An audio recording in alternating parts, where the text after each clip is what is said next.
Hello there. Welcome back to the Senate Podcast. This is episode 34, and I'm joined by Tony Quinn. We're reunited after a while, and what's reuniting us is, of course, the most unnecessary and pointless award show in the history of award shows, and that's the Game Awards. So, obviously, we're going to just talk about some games, some announcements, some really irrelevant things that stuck out to us. And we're not going to talk about probably some of the big things, but we're going to talk about some of the things that we enjoyed. But before we get into that, it's been a little bit of time. So, what's new with you, Tony? 2023 has been the year. Well, I should say last year and this year have been the year of stuff happening to my family. I'm obviously not going to go into detail about that, but it sucks. It's been draining for sure, but I'm just happy that I can always come back to my love of art, my love of movies, video games, whatever, and that's one of the things that never fails to get me through any tough times. So I'm happy about that, at least. Yeah, I've been so you've been playing some games. I've been playing some games, I feel like I'm falling back into love with gaming. Because Yes. I've had a slump for a while where I would try to play stuff, and I don't know, it just wasn't hitting it for me. But I got that fire back. I'm excited to play the stuff that I love, the stuff that there's so many games that I've been wanting to play, and I thought of this the other day. I'm like, why haven't I been playing these? But I've been buying random stuff that I know I probably won't even really play. Yeah. So I'm just trying to stay focused, and I'm happy that the video game industry is as varied as it is, and there will always be a place for everybody. So I'm excited about some trailers that we'll talk about in a little bit that just speak to me and are just the things that I love, and even some things that I don't usually play but I think look interesting. So yeah, I've been playing a ton of different games, and like you said, it's just we just taking some time to just relax and play games, and it just feels good. Another thing that I've been doing, or that I have done, is go back a little bit of time. I really was trying to kind of get in shape, and we had that one episode about mental health back in, I believe, June.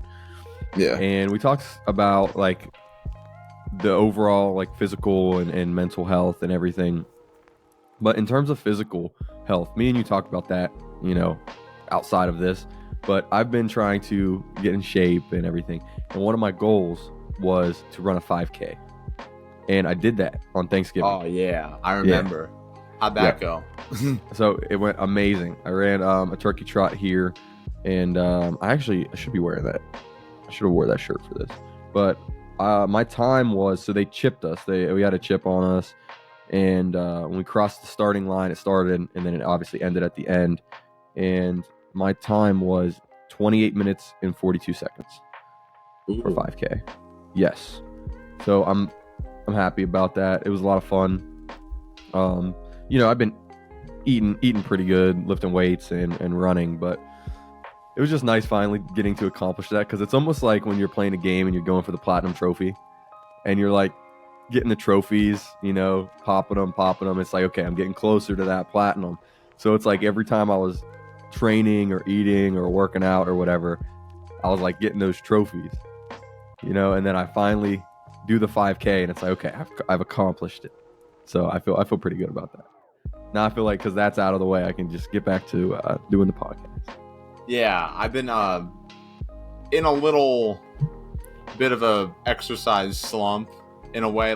I've never been a big fan of, well, I was for a while, structured exercise. How people are oh, you have to have a routine, no, you have to, I like that sometimes, but sometimes I just kind of like to do whatever I want. So I've been just really trying to find my groove in fitness, trying to eat pretty good I think my the straw that broke the camel's back for me was Thanksgiving break. That was a few days, and like I don't know what happened exactly, but there was one day where my stomach I was just like sick. Like I just felt like crap. I didn't really want to eat anything, and I think it was because I ate a little too much junk food. And like I don't know, like I've kind of gotten to a point where it's like, I don't know. I'm just trying I've been to eating so bad.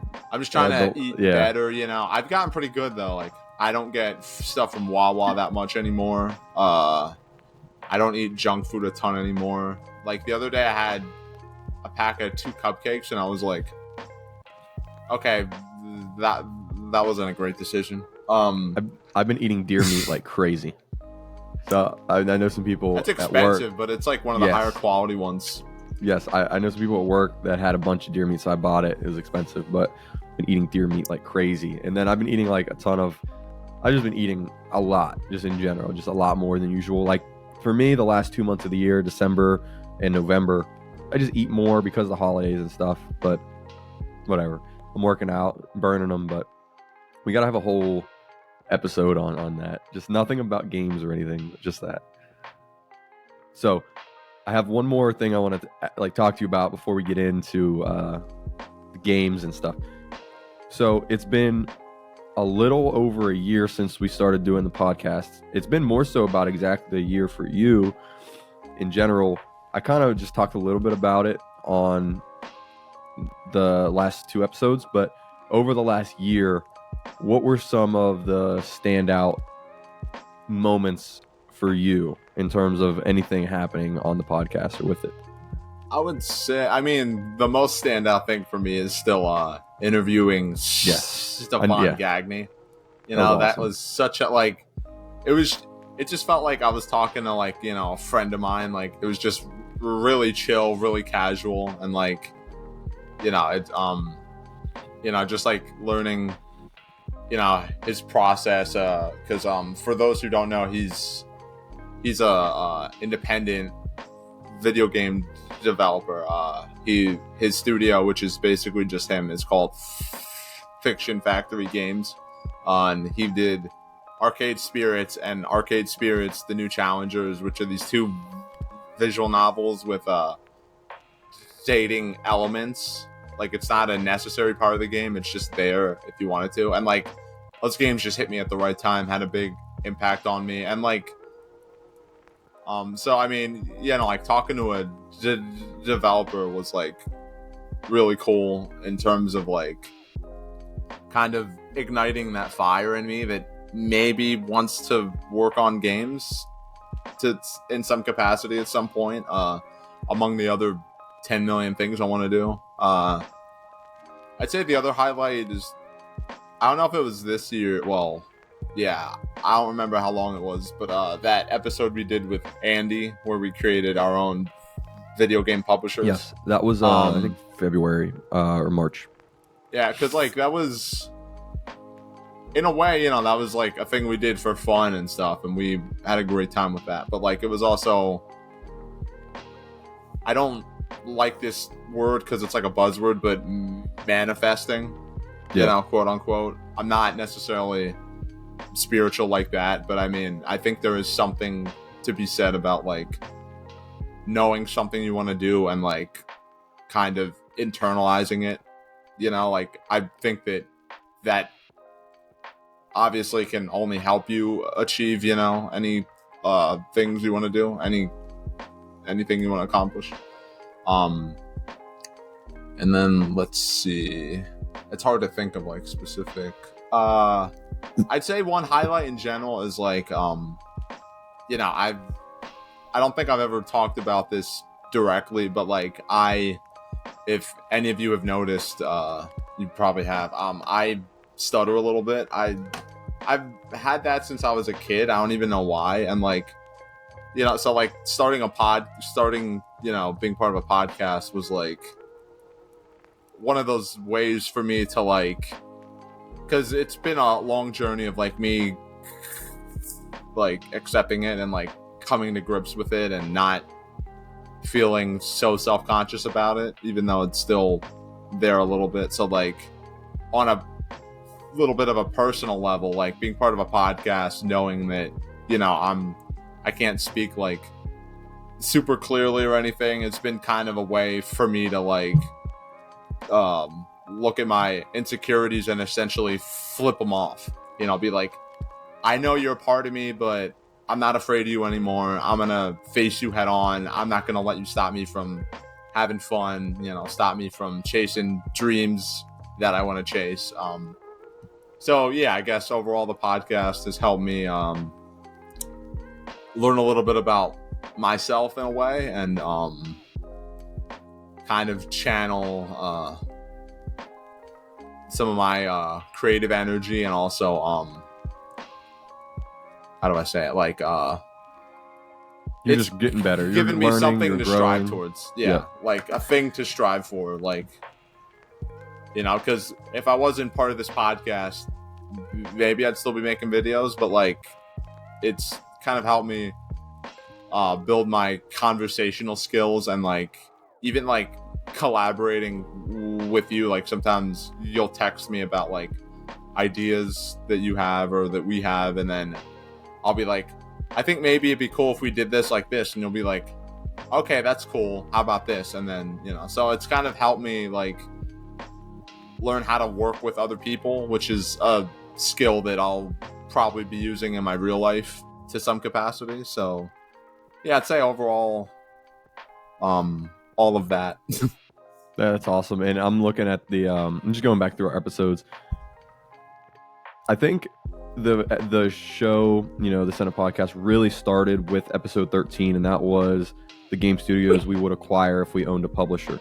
The one you referred to with Andy in it. Yeah. Which, you know, love to have him back on sometime soon. And that was March. So really, I think it kicked it off. Everything got kicked off with that right there. Because after that, we did The Last of Us show, which actually won Best Video Game Adaptation at the Game Awards.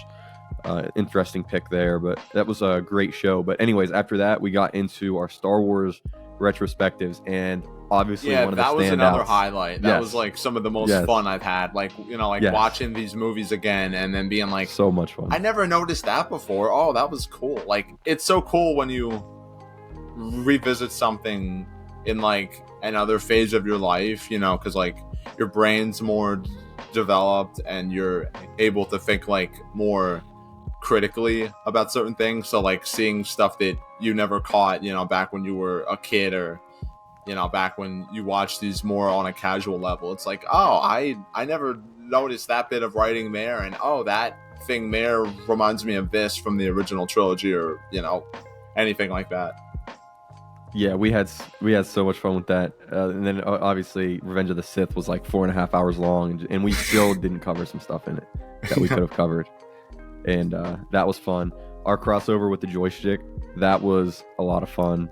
Oh yeah, for sure. I'd love to talk to those guys again sometime soon. And it's cool because like now they know who we are, Yes. so like if anything, you know, maybe they'll reach out to us to be on their show in the future. So you never know what could happen when you know, work with somebody who's also, you know, kind of on your level, you know, doing the same kind of thing you're doing, and anything can happen.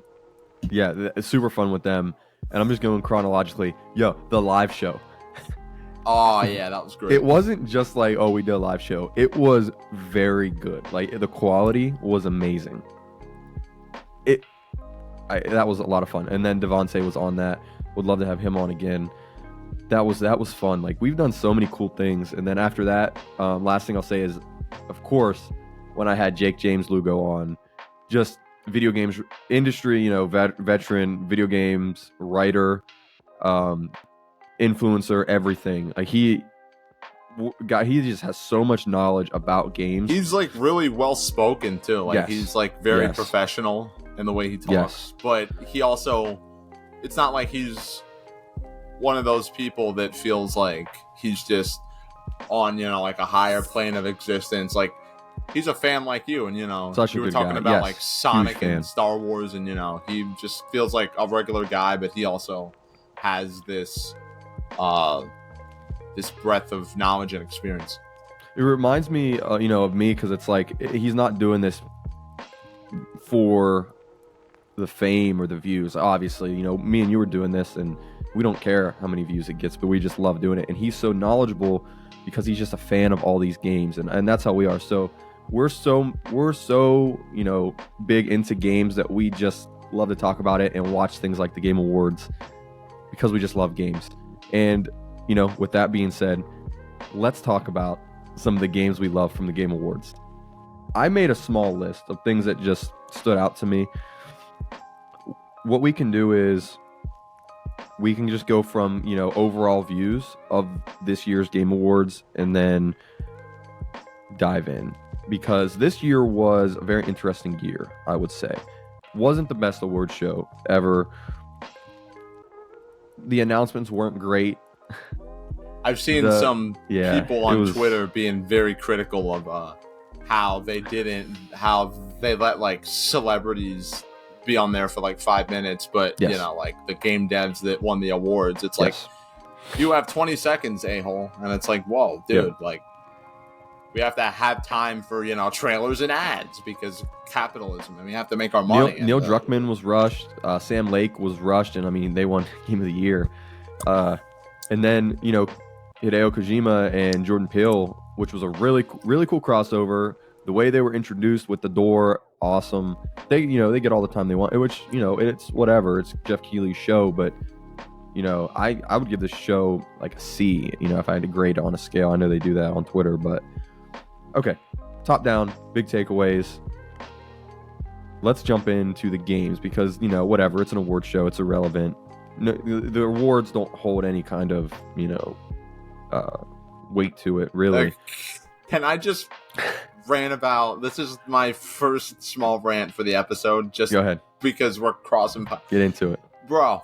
So I texted you yesterday. I was like, "Yo, The Legend of Zelda: Tears of the Kingdom and Super Mario Bros. Wonder got nominated for art direction. When Tears of the Kingdom is just Breath of the Wild's art direction, and Mario Wonder is every 3D Mario platformer since the freaking Wii came out.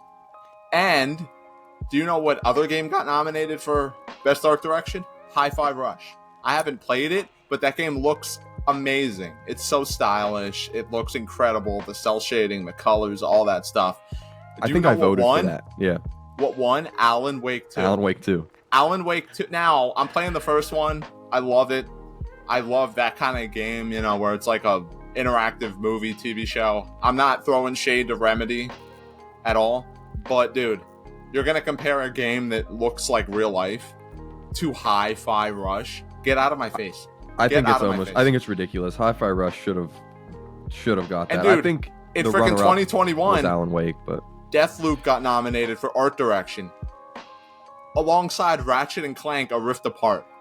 So I don't know, like, if you wanted some like real concrete proof that the Game Awards is a bunch of shit, there you go. Because there's no way. There is no way. Sorry. All right. Yeah. I'm done. No, that's true. It's irrelevant. I wish I could. I could find it. Keep ranting. Okay. Well.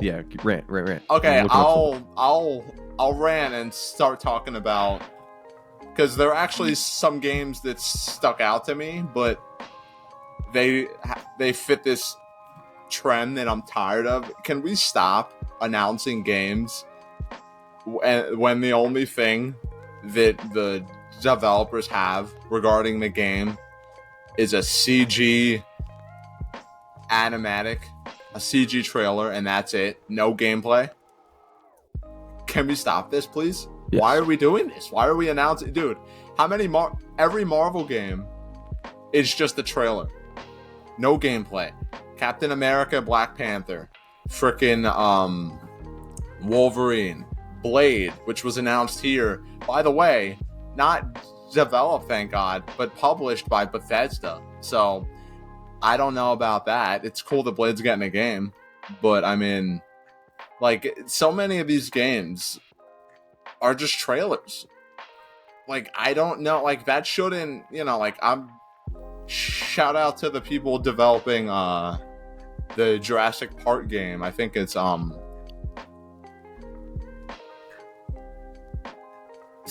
Saber Interactive, because Let me look it it up. was just a trailer, but then at the end of the game they showed a little bit of the gameplay, and I'm like, okay, cool. I'm not expecting tons of gameplay because it's still in early development, but for the love of God, have some freaking gameplay.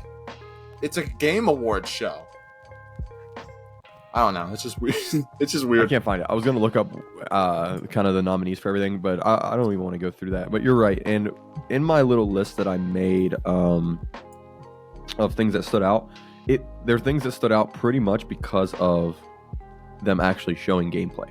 Yeah. So like I'm not gonna talk about this stuff because like a trailer that people made will obviously look cool, but that doesn't tell me what the game will be like. Yes. I mean, I'm tired of look the at No CG Man's stuff. Sky. Yeah. Like, I keep thinking about when we covered the PlayStation event back in July when they showed Judas, and I was shocked at how much actual like gameplay they showed in Judas. So that has me extremely excited for it. That game. So another game I really, really want to talk about is Suicide Squad Kills the Justice League, because honestly, this game has taken a 180. I'm gonna check out the trailer on mute because I've heard that. Like I've seen. Okay. I saw like a tweet that was something like, "Oh, so this might actually be good," or something. Yeah, pull it up. I'm actually. I mean, this might be a controversial opinion, but I don't want this game to suck. I don't either. And here's what got me. I have the trailer on right now. I'm watching it. They showed a lot of gameplay in this, and I'm glad they did because people actually have the beta right now, or they're playing an early release of it. And obviously they can't talk about it, but it's good they kind of got this out there so things weren't leaked, like the GTA 6 trailer, how that was leaked. But, I cannot find this trailer. The Game Awards 2023 just Kill the Justice League official trailer. Oh, okay, but got it. This had gameplay and story in it, and what you get to see is a boss battle with Green Lantern, and I think there was a boss battle with Flash in here too. This is still a really dumb idea for a Suicide Squad game, but I mean, yeah. Like what's dumb is it's restricted to these 4 people. Like, I'm sorry, but Harley Quinn, Deadshot, Captain Boomerang, and King Shark, these are some very, very irrelevant people. They've only come into some kind of relevance in the last few years because of James Gunn, really. But it's just such a dumb 4-person team to take on the Justice League. But I guess that's something that's attractive about the game. It's like, wow, this is absurd. How are we going to kill the Justice League? And in this trailer, they show Wonder Woman. She puts the lasso of truth around Flash, and she's like, how do we stop this? And Flash is like, we have to all die in order to save the world. Like, the heroes have to die in order to save the world because they're being controlled by Brainiac. I mean, I'd say essentially you got to kill them. I think there's something interesting that could be done with the premise that, this, group of villains have to be the heroes and fight the heroes who have been, brainwashed to be the villains. That's an interesting idea, right? But my problem, it's the same problem I had with the first Suicide Squad movie, which had a troubled production. The original villain was actually supposed to be Steppenwolf, and then it was changed to Enchantress. But, dude, this is the Suicide Squad's first movie, and you're having them fight, magic people. Why? Why wouldn't they just fight, a terrorist? I don't know, Black Mask, the Joker, freaking anybody else. Why would they, I don't like the idea of this group fighting, people who are essentially gods. That just sounds stupid. There's no way that that's interesting to me. What's interesting would be, a Suicide Squad game that's, Grand Theft Auto 5, where it's just, you're fighting this crew of, terrorists or something, and you could do, side missions, maybe cause a little mischief and mayhem if you want to, but it's, a small focused fun, crime drama of a thing, like a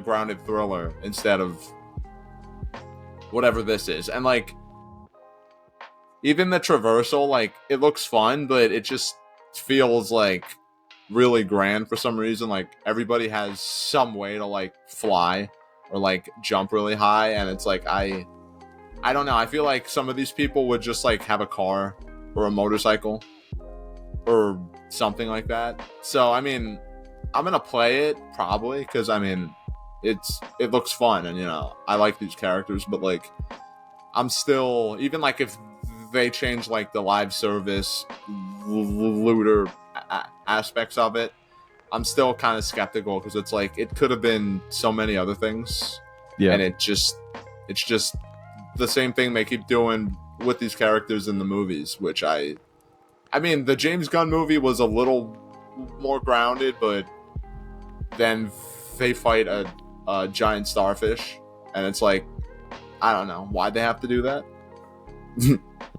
So that, you know, I love how they showed a lot of gameplay with that. Another game that really stood out to me, and I'm sad they didn't show more gameplay, but they did show a lot of it, and that was Exodus. Probably the coolest looking, you know, thing there.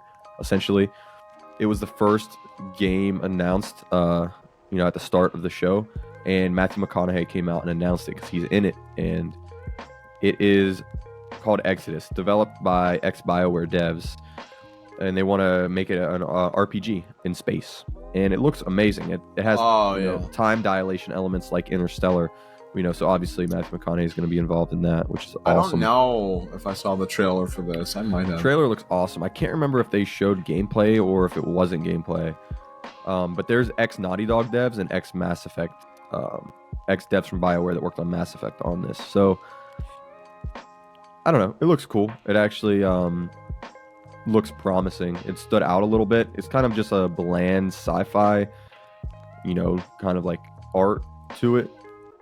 I wish the IGN page had like a table of contents because I just have to scroll. The IGN page is terrible for the Game Awards. What page are you looking at? Maybe I could find something easier to navigate. Go to Polygon. Just type Polygon. Okay. Polygon.com Game Awards TGA. I'm a professional here, ladies and gentlemen. So watch Exodus, but that stood out. Another game that stood out to me, and I actually text you, is a game called Windblown. Here's why this stood out. It is made by the guys who created Dead Cells. And Dead Cells is extremely artistic and a great roguelike. So now they're coming out with a game called Windblown. It is like a Hades. It looks very similar to Hades, but the art looks so fun, and it's like a 3-person co-op. I don't know if it's a roguelike. I'm looking now, but it looks so, the gameplay and it looks so good. The cutscenes look, you know, look like they're almost like hand-drawn animations. Look cool, not hand-drawn, but they're like animations look cool.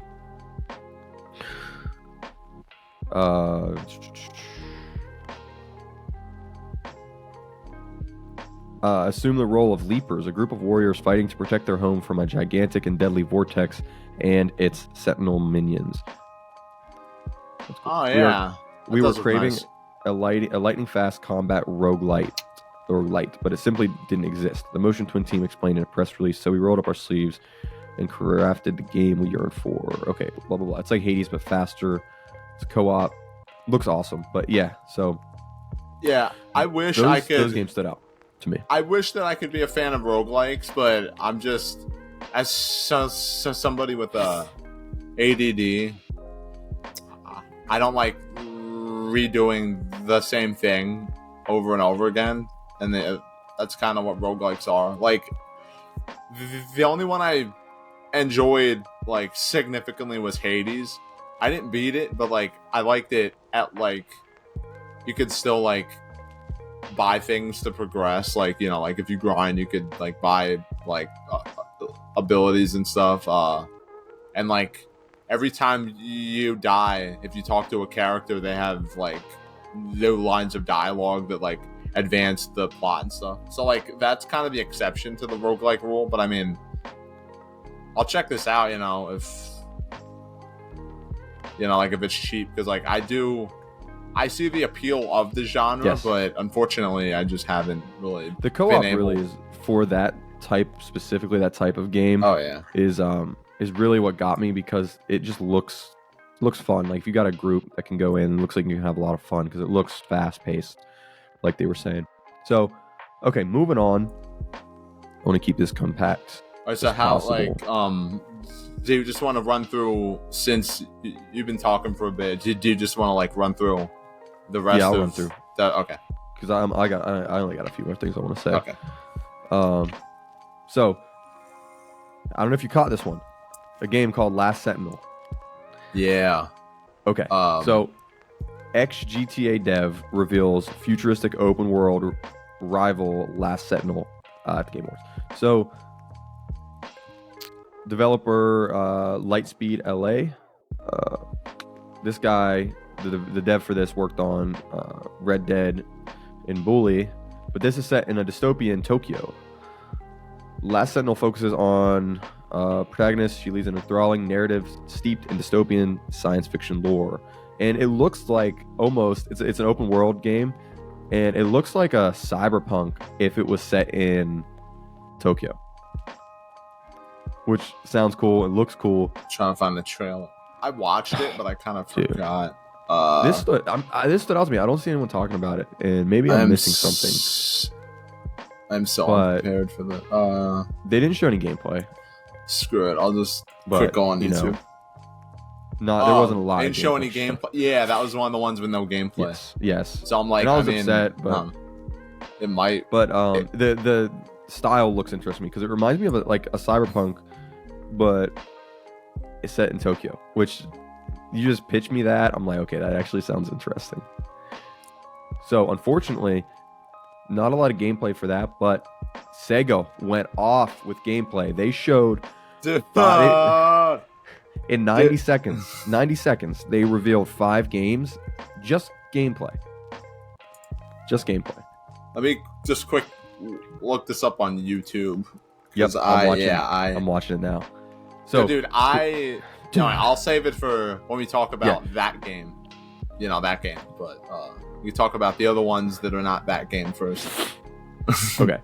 So, okay, you can let me just rant because I'm going through this. I'm going through this trailer. They showed Jet Set Radio. Dude, I watched this at work by myself in my car. You were screaming. Thank God that You were Thank God screaming. I was by myself because I freaking squealed. I was screaming. I made a TikTok because I just had to get. Dude, like we knew this because it was like a part of a leak along with Persona 3 Reload. Like I think either a year ago or 2021, somewhere around there.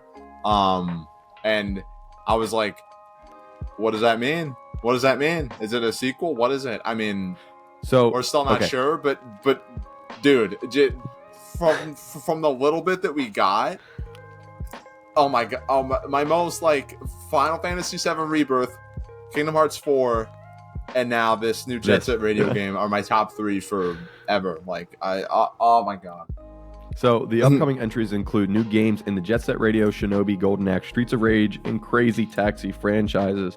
So what's cool is, where's this? Polygon says Jet Set Radio and Streets of Rage footage in particular looked like more than mere remakes. And honestly, I would add Crazy Taxi to that too, because what really got me was Crazy Taxi. Dude, I think I played that in arcades a few times when I was a kid.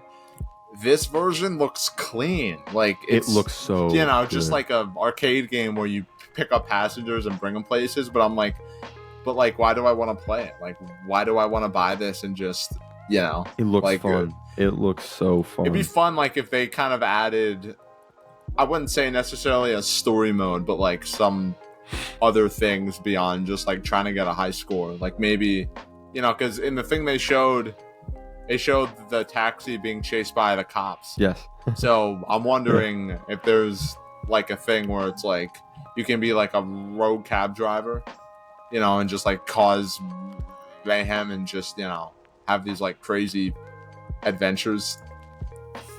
Yes, I'm hyped. I actually love Streets of Rage too. It's one of my favorite. Yo, that Streets of beat 'em Rage ups. game looks good too. Dude. And that RPG, I don't know what that is. Golden Axe. Yep. Isn't that like a classic franchise? It sounds. Yes, yeah, all of these are. All these are like Genesis games.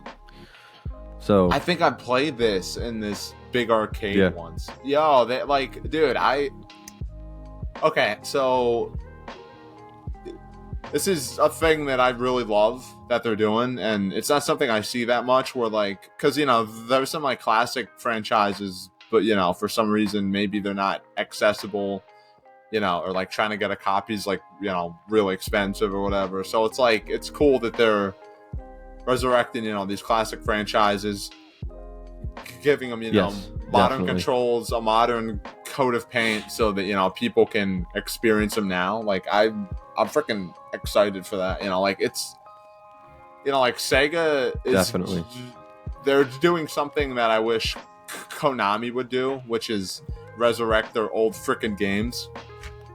Freaking Konami. Yes. So I'm like, it looks amazing. All of them look so good. I wonder. It seems like a surprise. Like they've been like hush hush for like a long time. Not really announcing too much, and then because they were cooking a whole smorgasbord of awesome looking games. I love how they just drop 5. Like, no, we're not going to tease one thing. We're just going to drop 5 right here. I have no idea when these are coming out. Obviously, nobody does, but I mean, so what I wanted to say is the fact that they have footage. Oh, dude, and they have gameplay for all of them. Yes, in that Imagine gameplay that. footage at the bottom, it says early development footage. So it's going to look even better than that when we get it. Imagine that. Just want to put that out there. Okay. Two more I want to talk about, and then I'm done. Jurassic Park Survival. This might be freaking sick. This might be sick. Dude. Like, all you got to do that's just is such a banger idea for a survival game. Like, you're in Jurassic Park. Like, it's just freaking genius. Genius. All you got to do, literally all you have to do, is the very first Jurassic Park movie, make it into a game. It's already there. That's it. You're on the island, and this takes place on the island. It says this takes place literally hours and a day after the events of the first movie. So you are trapped on the island. That's it. I don't care. I think this was all CG. No, I don't care. At the end, there was a little bit of gameplay. It's first person. Oh, that's right. Yeah, that's right. It looks Which like I think is cool because that will make you more immersed in the environment and stuff. I'm gonna be all over that. So let me run through kind of like what I said. My list, just kind of look out for. Suicide Squad, amazing. Exodus looked amazing. Windblown, Last Sentinel, Jurassic Park Survival, and last thing I want to talk about is OD from Kojima. Okay, yeah, I got. Unfortunately, this is kind of where I have to rant again, but I mean, yes, you can rant. Give me 1 second. Just no problem. What kind of movie is this going to be? I keep hearing. I saw something that said like Hideo Kojima said it'll be more than a game, which just sounds like the most pretentious crap ever. Yeah, it's like, dude, is it a game? Come on, but is it a game or not? I'm a hypocrite because some of my favorite video games are essentially interactive movies. So I mean, I don't care. I don't care. But yeah, I see people blasting Spider-Man, the Marvel Spider-Man, PS5 and PS4 for being like, "Oh, you're playing cutscenes." I'm like, okay, say that when OD comes out, because OD is going to come out and it's going to be the best playable cutscene ever, and people are going to be, "Oh, this is game of the year." Okay, but then what about all these other games? But Kojima gets a pass. I mean, whatever. Kojima's amazing, but anyways, this teaser trailer was actually awesome. When it was on, I was like, yo, this is cool.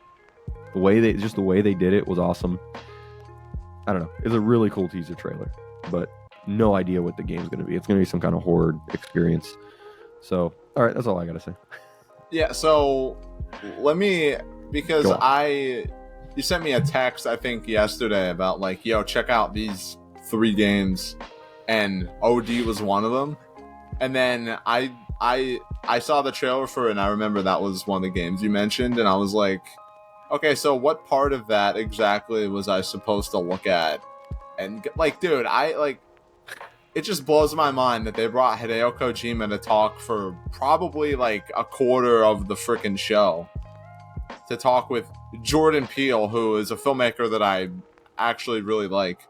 For the most part, I have problems with his movies, but they're always interesting, really well made, really suspenseful and exciting, all that stuff. But like, he essentially came on and showcased I can't put enough quotes around the word trailer, so I won't even try, of his game that's essentially like previs motion capture footage of the 3 characters' heads saying lines of dialogue, and then one of them screaming after it sounds like somebody walks into the room where they are or something, and it's like this really like, oh my god, what the heck, why are they so scared, what's gonna happen? But like, I don't know, I mean, of course that, like, if I showed a trailer for my game where like, it was like a character waking up, right, you know, they wake up, get out of bed, go to the bathroom, you know, splash some water on their face, look into the mirror,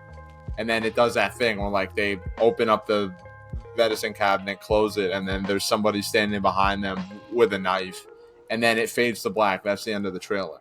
Some people might say that was good because, oh, like, it, you know, like, it would wonder what would be happening next, but that doesn't mean that was a good trailer. That was nothing. Like, they brought him on stage to freaking talk about nothing. I don't know, like, why couldn't he have just waited until he had something? I don't know. It's because him and Jeff Keighley have that relationship, and Jeff Keighley was like, hey, we need something from you. He was like, okay, I'll walk out of a door. I saw somebody say that looks like the same door in the PT demo. PT. Which, if you don't know, was the Silent Hill game that he was a part of that got canned. And it was him and Guillermo del Toro, which just kills me because it's like, recipe for Guillermo fire. del Toro loves games, and he would love to be a part of games. They had him as one of the creative directors of this game, and then the game didn't get. Oh my god, dude! I can't get over how good Crazy Taxi looks. Okay, it looks so good. All right, that's all the games I want to talk about. You can talk about whatever you want, man. That's it for me. I'm done. All right, so hold on. Let me take a sip of my tea. Yeah, I'm done. That was it. Overall, who cares about the award show? Congrats to everybody who won. I feel bad for almost taking this too serious in the past, but it's, congrats to everyone nominated. Congrats to everybody who won. Whatever. Alan Wake 2 looks fire, and I can't wait to play it. Oh yeah, I can't wait to play that. I cannot wait. Okay, so Christmas. I'm just gonna kind of go in order and then pick out what I liked. So the first one, this one kind of makes me sad. I'll explain why in a bit, but it's Usual June. So this is like a supernatural kind of action adventure indie game. It looks like the art style kind of looks like not cel shading, but like, I don't know what you'd call it. But I've seen it in a few games, and I always think it looks cool. You play as a character. It looks like one of her friends is a ghost or something, and it's like this, supernatural adventure. She's exploring caves. It looks like that kind of thing. It looks like it's story heavy, which is my thing. But then I got to the end of the trailer, and it says 2025. Now, they showed a lot of gameplay, but it's coming out in 2025. So that tells me, I don't know if this is obviously why, but that tells me that the studio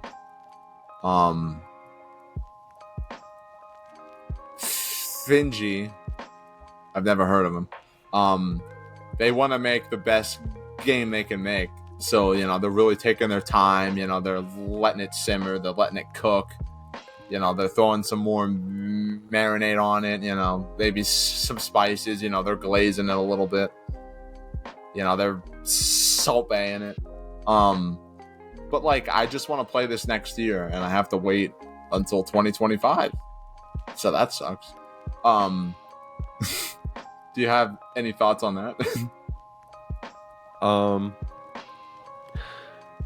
The next year or two, especially 2024, and then obviously 2025, they're going to be big years for games. Like this year was amazing, so it's almost like, okay, 2023 was one of the greatest year, I think the greatest year ever for games.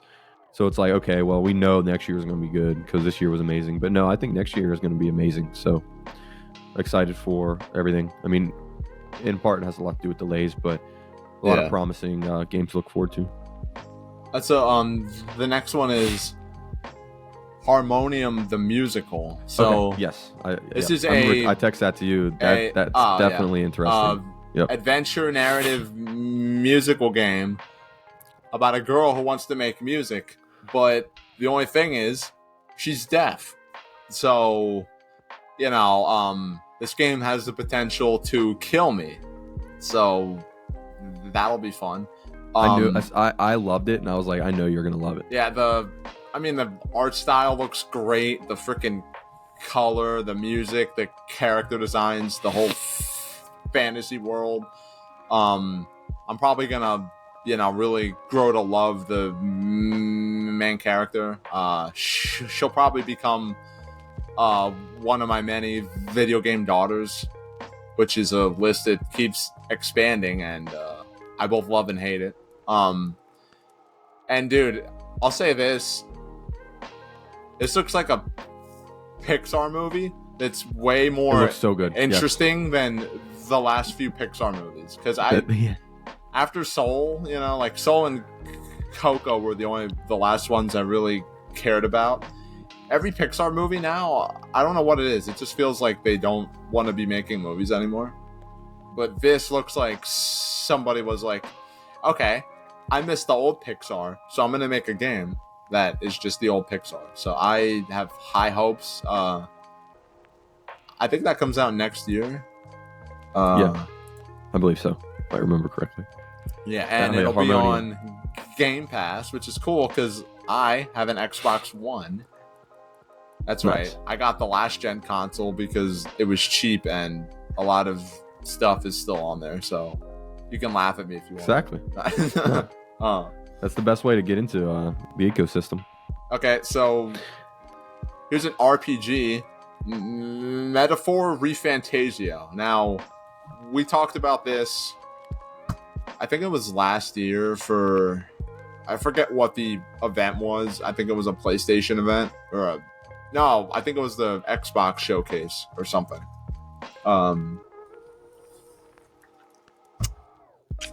This is an RPG by Atlas, who, make the Shin Megami Tensei games, Persona, other stuff.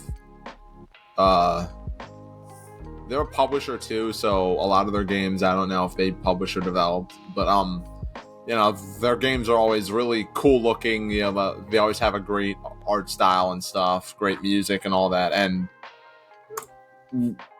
the last trailer for this game, we didn't really know what the story was. How we know? It's a fantasy game where the king of some land or something died, and he doesn't have an heir. So it's essentially like this big tournament to pick a new king. And, the graphics and everything look good. It's going to be on, I think it's going to be on Xbox One as well as PS4. So that's cool because I don't know when I'm getting either an Xbox S or it will not be on Xbox One, but it'll be on PS4. Well, I have a PS4, whatever. Okay. The thing that intrigues me about this game, though, is the combat, because there are some sections in the trailer where it's like action combat, and then there are some sections where it's turn-based combat. So I'm wondering if it's somehow like a hybrid, which is cool because I like turn-based combat when it's done by Atlas, and that's pretty much it. I don't know why, but I like action combat quite a bit. I mean, that's what I grew up playing, ever since I was a kid, so that's just, like second nature to me at this point. So I'm really excited to see how it plays, the story and all that. But it's Atlas, and I trust them. They have a great track record. So, I mean, I just can't wait to play this. I think it comes out like February or something. Let me look. I don't want to drag too long. Square Enix, you released initially for Final Fantasy VII Rebirth. You released a teaser that showed like really nothing at all. It was some like out of context lines, and that got a lot of people talking. It was intriguing. Then you released a trailer that showed a fair bit of gameplay, a little bit more dialogue, people talking. Then you showed a proper trailer that was a pretty good balance of story and gameplay, and now for some reason you're still releasing trailers. Stop it. I stopped watching them. I've gone on blackout for this game. I'm not watching anymore. I'm excited. I might buy a PS5 only to play this. This game's gonna make me a believer in Final Fantasy. I mean, this trailer introduced Sid Highwind, who is a character I hate. Actually, I hate Sid, but I want this game to we're like make me a 2 fan months of away Sid. from this. Yeah, I don't know. I don't want to get a console that's like $500, $600 just to play this. But I mean, it's this, so I don't know. There'll be deals. Yeah, most anticipated game forever. Ever. I love these characters. I love this world. I'm just babbling at this point. Last thing. What's the last thing?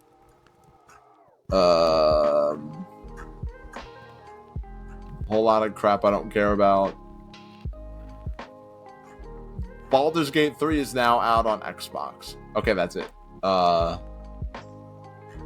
Yeah, so a lot of stuff that I'm looking forward to that I didn't expect. I have like this list in my phone of like all the games coming out in the future that I'm excited about, and it just keeps getting bigger. That's a great feeling, but it's also like, how much vacation time am I gonna have to take off work so I can play all this crap?